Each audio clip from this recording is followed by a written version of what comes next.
Good morning friends. अब पुनरावर्तन में हम पांचवा लेसन आए हैं। पांचवा लेसन है कविता हिंद देश के निवासी। ये कविता आपको मुख पाठ करनी है। इनमें से कविता का भाग या भावार्थ कुछ भी पूछा जा सकता है, बराबर। तो कविता का भावार्थ क्या है वो याद रखो, और कविता भी आपको याद रखनी है। जो भावार्थ याद रखोगे तो सभी प्रश्न आपको समझ में आ जाएंगे। ओके, देखते हैं। खाली जगह देश के निवासी सभी जन एक है। हिंद देश के, कविता की लाइन ही है हमारी। हिंद देश के लोगों के रंग रूप वेश भाषा एक है। एक है गलत, सभी अलग अलग है और फिर भी हम एक है। प्यारे प्यारे फूल गूंथे खाली जगह में एक है। माला में, माला में कौन कौन से फूल एक रूप है, यानी कि पिरोए गए हैं। तो बेला, गुलाब, जूही, चंपा, चमेली आदि तरह तरह के फूल माला में एक रूप है। अलग अलग फूलों की माला किसका प्रतीक है? तो अलग अलग फूलों की माला विविधता में एकता का प्रतीक है। किसकी कुक न्यारी है? तो कोयल की कुक न्यारी होती है। पपीहे की खाली जगह प्यारी लगती है। तो जाति कुक, टेर या चोंच? टेर, बराबर। पपीहे की टेर प्यारी, कोयल की कुक न्यारी। गा रही तराना खाली जगह राग मगर एक है। कौन? बुलबुल। बुलबुल गा रही है, फिर भी राग एक है। कविता में कोयल, पपीहा और बुलबुल किसके प्रतीक है? तो कोयल, पपीहा और बुलबुल भिन्न भिन्न भाषाएं बोलने पर भी एकता के सूत्र में बंधे भारतवासियों के प्रतीक है। यानी कि हम भी अलग अलग है पर एक है। वैसे भी ये पक्षी अलग अलग है पर उसका राग एक है। इन कविता में किन नदियों का उल्लेख है? तो गंगा, यमुना, ब्रह्मपुत्रा, कृष्णा और कावेरी नदी का उल्लेख है। नदियों से हमें क्या संदेश मिलता है? तो नदियों से हमें यह संदेश मिलता है कि नदियों के उद्गम स्थान अलग अलग है, यानी कि अलग अलग जगह से आती है।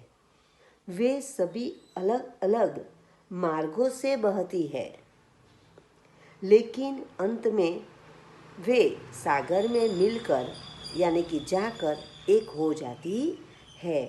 सागर में जाकर हम कौन सी ब्रह्मपुत्रा, कौन सी गंगा, कौन सी यमुना हम पहचानते नहीं, यानी कि एक हो जाती है। इन नदियों से हमें यह संदेश मिलता है कि जैसे नदियों अलग अलग होकर भी एक हो जाती है, उसी तरह हम भारतवासी अलग अलग होने पर भी एक होकर रहे और या रहना चाहे।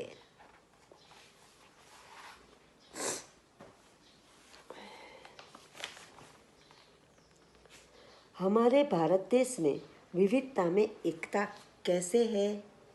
तो हमारे देश में रंग, रूप, वेश और भाषाएं अनेक है। तरह तरह के फूलों को गूंथने पर एक माला बनती है। पक्षियों के गाने का राग एक होता है। नदियाँ अलग अलग होने पर भी समुद्र में मिलकर एक हो जाती है। इसी प्रकार हमारे देश की विविधता में भी एकता है। राष्ट्र प्रेम ने अलग अलग भाषा और प्रांत के लोगों को एकता में बांध दिया है। हमारी राष्ट्रीयता की भावना में एकता है। विविधता में एकता ही हमारे देश की विशेषताएं हैं।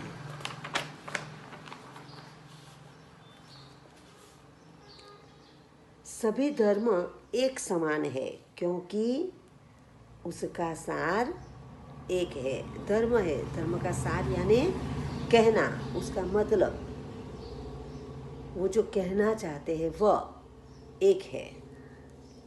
हिंदुस्तान के निवासी किस प्रकार एक है? तो तरह तरह के फूल माला में गुंथने पर एक हो जाते हैं। तरह तरह पंखियों की बोलने का राग एक सा होता है। अलग अलग नदियाँ सागर में मिलकर एक हो जाती है। अलग अलग धर्मों का सार एक ही है, यानी कि सार तत्व जो है वह एक ही है। उसी प्रकार हिंदुस्तान के निवासियों के रंग, रूप, पहनावे और भाषा अलग अलग है, पर सभी हिंदुस्तानी एक है। हिंदवासियों में कैसी विविधताएं हैं? तो हिंदवासी अलग अलग रंग और रूप के हैं। उनके पहनावे अलग अलग है। वे अलग अलग भाषा बोलते हैं। वे अलग अलग धर्मों को मानते हैं।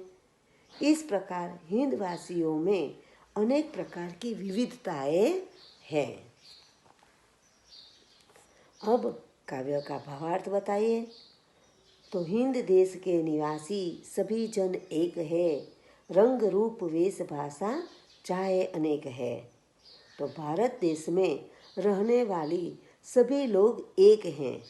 उनके रंग, रूप, पहनावा और भाषाएं भले ही अलग अलग हो, पर सब एक है। धर्म है अनेक, जिनका सार वही है। पंथ है निराले, सबकी मंजिल तो एक है। क्या कहते हैं कि धर्म अनेक है, पर उनका सार तत्व एक ही है। सभी संप्रदाय अलग अलग विशेषता रखते हैं। संप्रदाय यानी कोई शिव भक्त होते हैं, कोई राम भक्त होते हैं, कोई स्वामीनारायण वाले होते हैं, कोई व्रजवासी होते हैं, है ना। तो ऐसे अलग अलग संप्रदाय, पर सबका ध्येय एक ही है।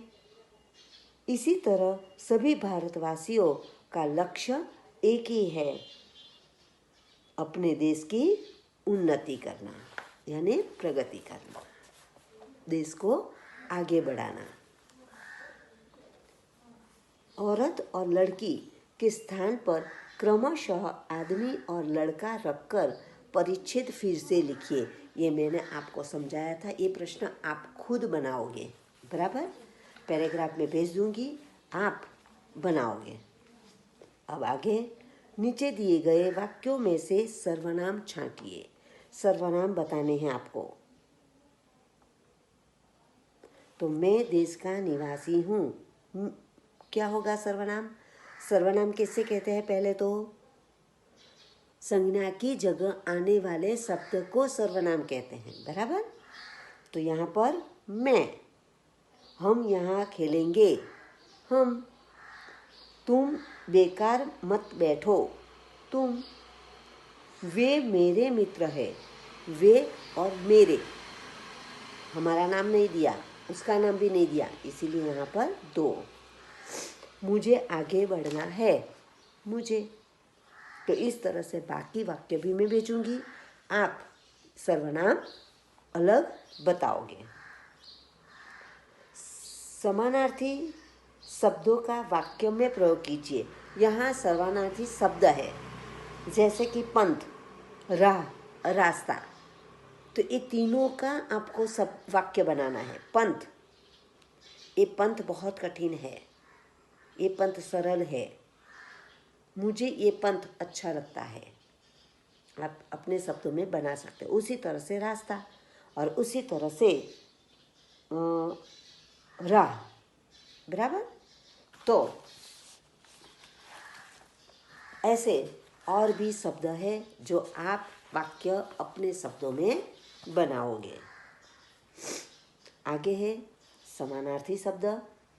देश, राष्ट्र, बेला, मोगरा, पंथ, रास्ता, संप्रदाय, फूल, पुष्प, सुमन, कुसुम, निराला, भिन्न भिन्न, अलग अलग, अनोखा, सागर, समुद्र,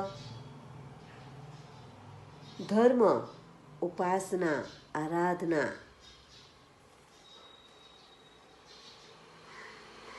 मंजिल तो लक्ष्य, ध्येय, उद्देश्य, सार, तत्व, मधुर, मीठा, प्रतीक, चिन्ह और संज्ञा। चिन्ह लिखते समय ध्यान में रखना, ची, ह आधा और न लिखकर फिर ह नहीं लिखोगे, ह लिखकर फिर न, और ह भी आधा। जन, व्यक्ति, लोग, प्रगति, आगे की ओर बढ़ना, अंतर, भिन्न, भेद, फर्क, मुस्कान, मुस्कुराहट। अब विरोधी शब्द देखो तो धर्म, अधर्म, मधुर, कटु, कड़वा, बेसुरा भी कह सकते हैं।